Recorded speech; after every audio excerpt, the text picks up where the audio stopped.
नमस्कार, times of Swaraj में आप सबों का स्वागत है और मैं हूं संतोष सिंह।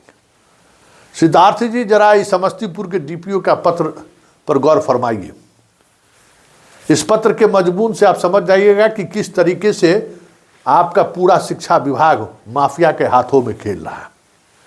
इस पत्र के मजमून से आप समझ जाइएगा कि किस तरीके से आपके आदेश को ये लोग रद्दी की टोकरी में फेंक देते हैं। इस पत्र के मजमून से आप लोग समझ जाइएगा कि जिला के स्तर पर हो क्या रहा है। यह पत्र मार्च 2024 में हाई कोर्ट में जो सुनवाई हुई थी, याद होगा, हम आपको पूरा सिलसिलेवार ढंग से हम आपको याद दिला दें कि क्या हो रहा है आपको आपका जिला में। और इसलिए हम बार बार सवाल करते हैं कि ये जो तबादले को लेकर जो गैंग सक्रिय है, वो गैंग चाहता है कि जल्द से जल्द तबादला इसलिए हो जाए कि जो भी फर्जी बहाल हुआ है वो किसी तरीके से ट्रांसफ़र हो जाएगा, तो फिर 2, 4, 5, 10 बरस खींच देगा। पकड़ा है, नहीं पकड़ा है। इसलिए हम बार बार कहते हैं कि तबादला कराने के पीछे आप पर जो दबाव बनाया जा रहा है, उस दबाव के पीछे ये सॉल्वर गैंग वाले हैं। फर्जी परीक्षा दिलाने कर नौकरी दिलाने वाला गैंग का हाथ। ये हम आपको याद दिला दें, ये सारे आपके जितने शिक्षा के मठाधीश हैं, देखिए सबको मालूम था। हम उस दौर में भी खबर चला रहे थे कि भाई जो महिलाएं बिहार से बाहर की हैं, उन्हें शैक्षणिक योग्यता में बिहार की महिलाओं को जो आरक्षण मिला है, मतलब जो सीटेट बीटेट में बाकी परीक्षाओं में जो अंक का लाभ दिया गया है, वो बाहर के शिक्षकों को नहीं दी जा सकती है।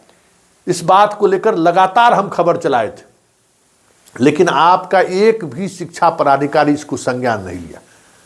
और जो लोग इस तरीके के मिले, उससे पैसा उसूला है। ये जो रजनीकांतवा है ना, आपका रजनीकांत भी माल उसूलने में इसी सब का माल उसूला है। और आज जिस वैशाली वाले पर आप कार्रवाई किए हैं, जरा पता कर लीजिए। जिस तरीका का आरोप आपने लगाया है ना, उसमें वो आरोप है ना कि शिक्षकों से किस तरीके से दोहन किया है। ये सब लोग ऐसे ही लोग हैं।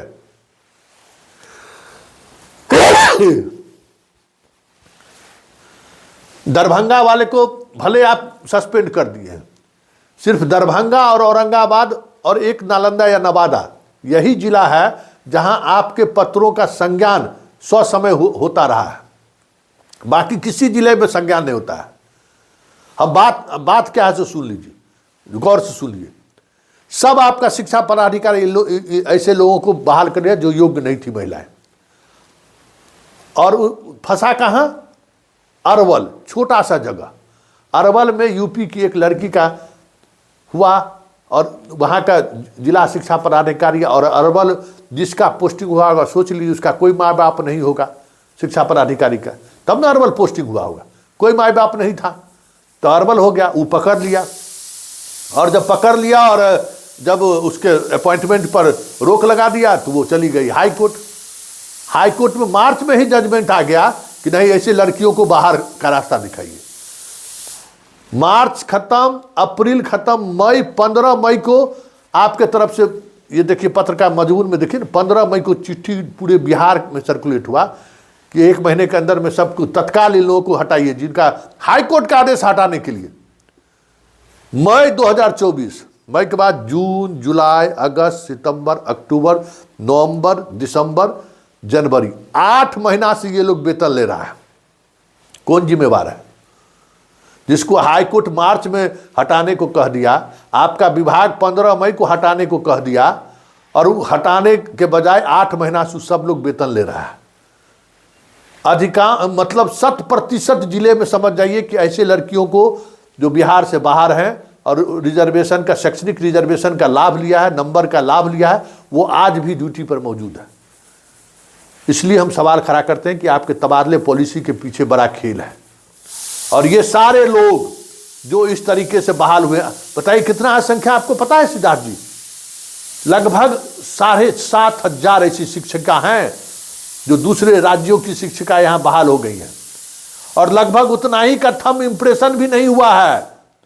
हम इसलिए बार बार ये सवाल करते हैं सिद्धार्थ जी कि ये तबादले के पीछे का जो खेल है, उस खेल के पीछे यही लोग हैं। और जब तक इन लोगों को आप हटाइएगा नहीं, तब तक जो बात करते निगरानी का पत्र आ गया ना, फोल्डर गायब होगा, इसका भी फोल्डर गायब हो जाएगा। अब आपको समझ में आ रहा है ना।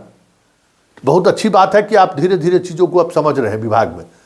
विभाग का कई पदाधिकारी जो 1-2 महीना में रिटायरमेंट होने वाला है ना, वो सुपारी लिया है ट्रांसफ़र कराने का, और मोटा रकम सब उछला हुआ है। आप जांच करा लीजिए, हम बार बार दावे के साथ कहते हैं, जांच करा लीजिए, आपको बहुत कुछ समझ में आ जाएगा। यहाँ 100 करोड़ का जिला शिक्षा पदाधिकारी, सोचे हैं कितना दिन नौकरी किए हैं आप, बताइए ना।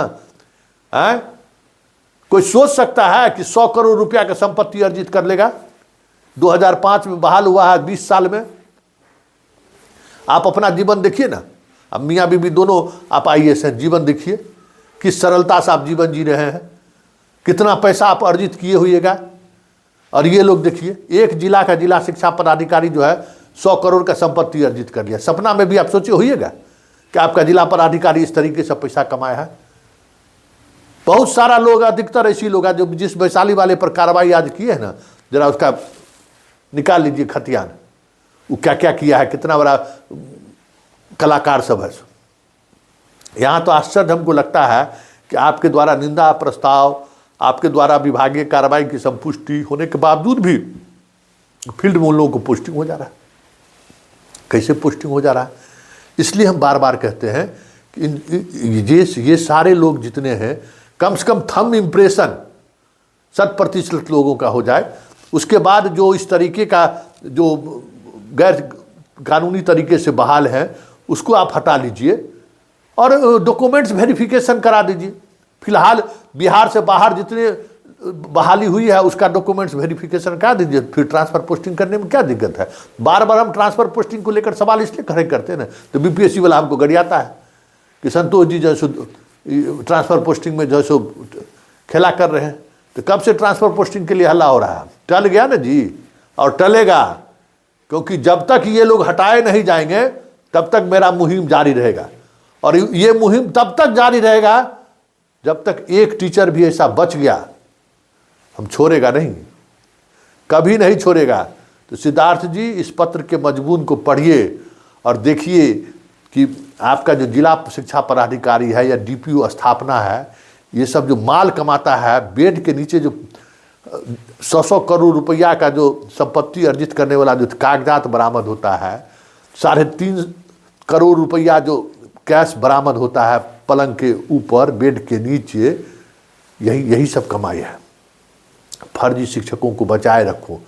8 महीना का वेतन दिया, उसमें से 4 महीना का रख लेता है, हर महीना में आधा वेतन रख लेता है, 10,000 रुपया लेके छोड़ देता है। ऐसा खेला करता है जिला में। अब आप समझ लिए ना कि क्यों हम बार बार सवाल खड़ा करते हैं। ये बताइए, ये जो आपका DPO समस्तीपुर है, उस फर्जी शिक्षक जो BPSC बहाली हुआ है, कैसे मैनेज किया है सब मामला हमको नहीं पता है। ये भी आरोपों के घेरे में था, अब पता नहीं कैसे बच गया इसको। अब बताइए, जरा पूछिए ना कि 15 मई के चिट्ठी को ये 8 महीने बाद क्यों कंप्लायंस कर रहा है? कहाँ सोया हुआ था? इतना महत्वपूर्ण सरकार का यहाँ टीचर का वेतन देने के लिए पैसा नहीं है, यहाँ फर्जी सब मान लेके एकदम वेतन लेके एकदम फलहरी झाड़ रहा है। ये 8 महीना जो वेतन भुगतान हुआ है ऐसे शिक्षकों को जो योग्य नहीं है, कौन जिम्मेवार है? उस पर कार्रवाई क्यों नहीं हो रही है? जब आप कार्रवाई कीजिएगा बहुत सारी चीज़ें सामने आ जाएंगी कि बिहार में हो क्या रहा है।